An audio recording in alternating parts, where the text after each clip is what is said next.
ले रहे हैं, हम आप सबको बोलना चाहेंगे। अभी भी हमारे पास कई दिन माघ के बचे हुए, क्या अद्भुत आनंद हो रहा है। आइए अगली बात मैं आपको निवेदन कर रहा हूँ। वो बात यह कही गई है कि माघ स्नान के बिना सुपुष्ट बलवान अनित्य और अपवित्र शरीर की रक्षा करने से कौन सा लाभ है। शरीर तो बड़ा अपवित्र है, इसमें तो नाले चलते रहते हैं, लेकिन माघ स्नान जैसा स्नान है वो इस काया को भी पावन कर देता है, पवित्र कर देता है। क्या लिखा है कि किम रक्षितेन देहेन सुपुष्टेन बलीयशा अध्रुवेणाप्य शुचिना माघ स्नानम बिना भवेत।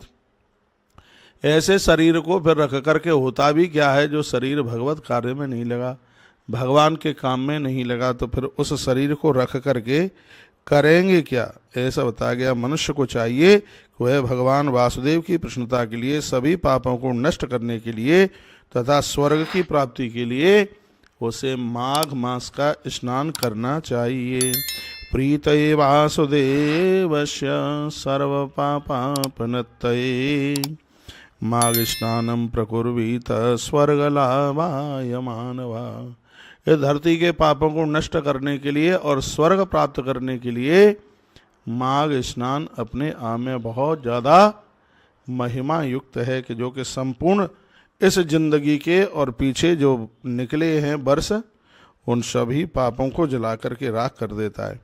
माघ के लिए ये कथा कार्तवीर अर्जुन यानी सहस्रबाहु अर्जुन को यह कथा भगवान दत्तात्रेय सुना रहे हैं, गुरुदेव वशिष्ठ जी महाराज ये कथा राजा दिलीप को सुना रहे हैं, ब्रह्मा जी ये कथा नारद जी को सुना रहे हैं, और हम ये कथा आपको सुना रहे हैं। इसलिए कथा कई जगह चल रही है और इसको आप सुनिएगा। वर्णन किया, माघ स्नान के बिना सुपुष्ट बलवान अनित्य और अपवित्र शरीर की रक्षा करने से होगा क्या। शरीर हड्डी रूपी स्तंभ, स्नायु रूपी बंधनों, मांस तथा खून रूपी लेप, चमड़े से ढका हुआ, दुर्गंधी से युक्त, मलमूत्र से भरा हुआ, ये तो एक पात्र ही तो है। और ये क्या है, वर्णन किया जाता है, जरा सुख तथा विपत्ति से व्याप्त है, रोग का घर है ये शरीर, ये सभी दोषों से भरा हुआ है। शरीर को कहा ऐसा कोई दोष नहीं है जो इसके अंदर न हो। जरा शोक विपद व्याप्तम रोग मंदिर मातुरम, ये रोगों का घर है। रजस्वलः मनित्यम च सर्वदोष समाश्रय, ये रजोगुण से बिल्कुल भरा हुआ है, सभी दोष इसके अंदर है। इसलिए भले आदमी को चाहिए इस काया को पवित्र कर ले, काया पवित्र होगी। क्या सुंदर किया, तन पवित्र सेवा किए, धन पवित्र करिदान, मन पवित्र हरि भजन सौस होय त्रिविध कल्याण। एक बार फिर सुन लिए, तन पवित्र सेवा किए, धन पवित्र करिदान, मन पवित्र हरि भजन सौस होय त्रिविध कल्याण। फिर कल्याण ही कल्याण है। धन की शुद्धि दान से, मन की शुद्धि हरि भजन से, और तन की शुद्धि सेवा से कर लीजिएगा।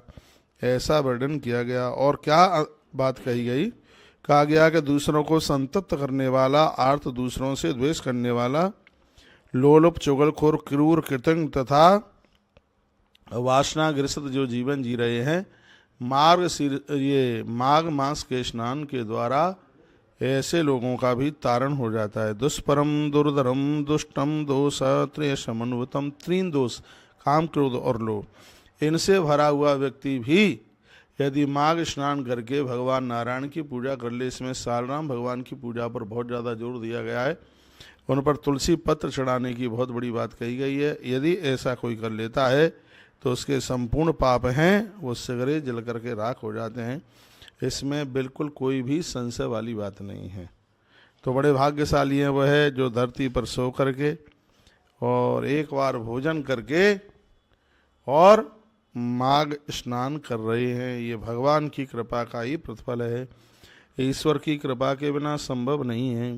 किम विड्ढ भस्म भवति परिणामे सुनाहवि, इदक शरीरम व्यर्थमयि माघ स्नानम विवर्जितेत। कहा गया है कि मर जाने पर यह शरीर तो भस्म ही हो जाता है, या इसको कुत्ते अपना भोजन बना लेते हैं। इस तरह का शरीर माघ स्नान के बिना बिल्कुल व्यर्थ है।